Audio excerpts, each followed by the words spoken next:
ये फिर आपको लगता है कि क्या इसके पीछे राजनीति है? आमतौर पर हमने देखा कि बॉलीवुड पूरी तरीके से शांत है। जया बच्चन संसद में जो कह चुकी है, आमतौर पर लोग उसको रिट्वीट कर रहे हैं फिल्म इंडस्ट्री से, लेकिन कोई खुद आगे आकर इस बारे में एक बात नहीं कह रहा है।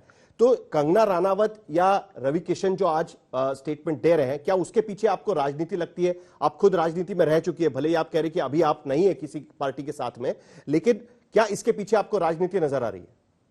कहीं ना कहीं मुझे ऐसे लगता है कि एक डर का माहौल पैदा करके हर किसी को अपने अंडर रहने की, ये कोई रखने की ये कोई साजिश तो नहीं है। कहीं ना कहीं ऐसे भी लगता है कि देश में इतने भयानक बड़े मुद्दे हैं आज हमारे सामने, जैसे हमारे जीडीपी का मुद्दा है, इकोनॉमी को लेकर जो हुआ है, अनएम्प्लॉयमेंट का मुद्दा है, माइग्रेंट वर्कर्स जो अपने प्रदेश वापस जा रहे थे, कितनों की मौत हुई है, वो सारे जो मुद्दे हैं, और सबसे ज्यादा कोविड का जो मुद्दा है, हर रोज कितनी ही हजारों में, मिलियंस पे पहुंच चुके हैं हम ऑलरेडी, उस चीज पे हम लोग लीड कर रहे हैं दुनिया भर में।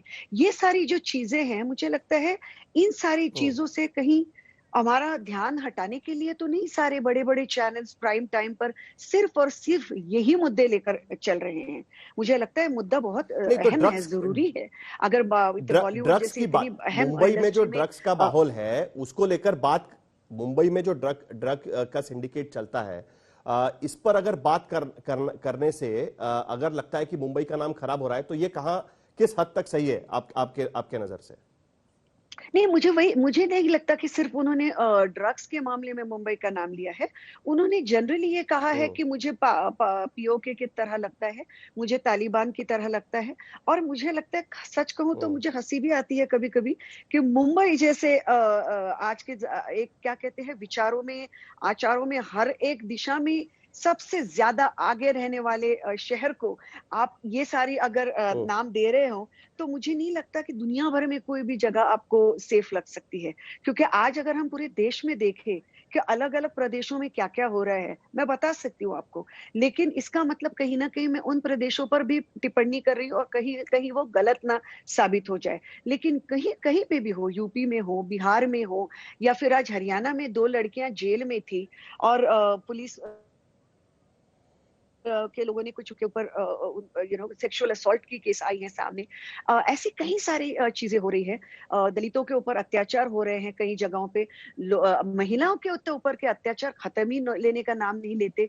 तो ये तो आप नहीं कह सकते कि ये सारी चीजें आपको नजर नहीं आती, बट मुंबई जहाँ पे सैकड़ों लड़कियां 16-17 की उम्र में मुंबई में आती है, उसे अपना घर बनाती है और बहुत ही सिक्योर सेफ अपने आप आप को महसूस करती है। रात को 12-12 बजे तक काम के लिए वो उर्मिल लड़कियां घर से बाहर रहती है। तो आप अगर इस ऐसी जगहों को अगर आप सेफ नहीं समझती, तो मुझे नहीं समझ में आता कि आपको देश भर में कौन सी जगह सेफ लगेगी फिर। उर्मिला, आपने आपने आपने डर के माहौल की बात की, और डर के माहौल की बात इससे पहले आमिर खान कर चुके हैं, नसीरुद्दीन शाह कर चुके हैं, और उन्हें भी जो बात कही गई, और अभी कंगना रानावत मुंबई शहर के बारे में डर की बात कह रही है। तो अगर आमिर खान या नसीरुद्दीन शाह को देश में डर लगता है, ये कहने का अधिकार है, तो लोग ये पूछ रहे हैं कि फिर अगर कंगना ने कहा कि मुझे मुंबई में डर लगता है, तो उसमें क्या गलत है? इन दोनों बयानों इसके में मायने क्या अलग है। फर्क आप महसूस करेंगे?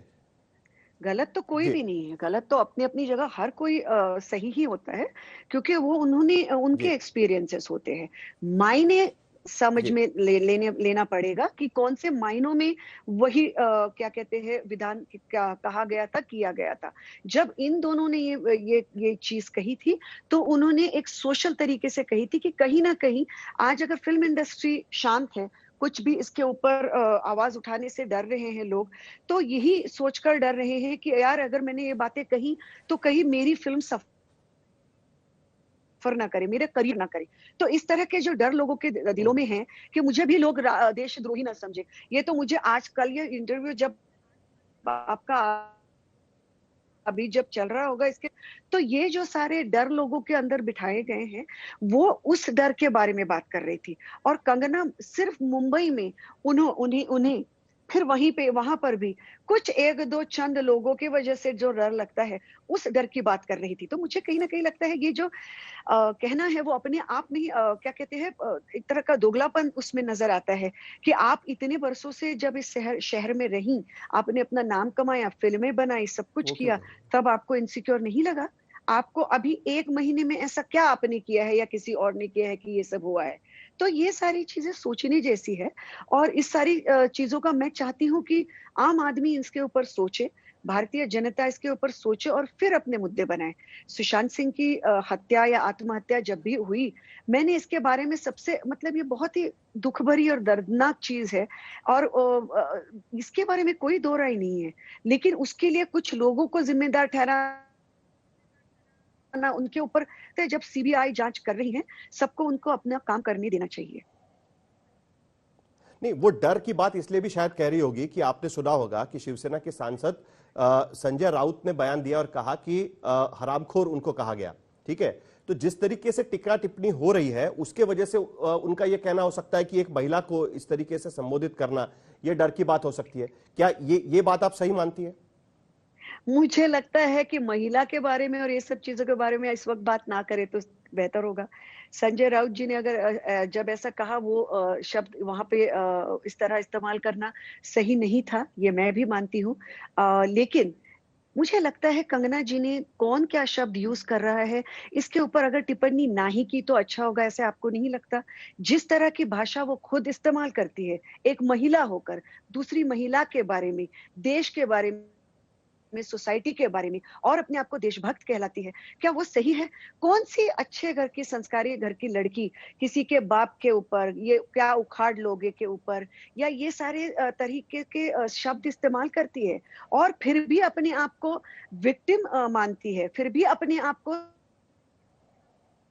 सब विक्टिम हो गए तो महिला विक्टिम होने का कार्ड भी उठा-उठा के पटकती है कि भाई मैं महिला हूँ ना एक। मैंने भी लोकसभा के दौरान और आज भी ये इंटरव्यू बाहर आने के बाद जिस तरह की ट्रोलिंग का सामना मुझे करना पड़ेगा, आपको नहीं लगता कि ये सारी चीज़ें महिला के तरफ आज सोनिया गांधी जी के बारे में इतनी सारी चीज़ें आज बरसों से कही जा रही है। आपको नहीं लगता कि ये भारतीय संस्कृति के खिलाफ है? एक जो फेमिनिज़्म का नारा लगाने वालों के खिलाफ है? उस वक़्त किसी को याद नहीं आता कि वो भी एक महिला है, इस देश की माता है, इस देश की भगिनी है, इस देश की बहू है। ये किसी को उस वक़्त नहीं समझ में आता, याद आता। तो मुझे लगता है एक महिला, महिला और बाकी सब क्या हो गए?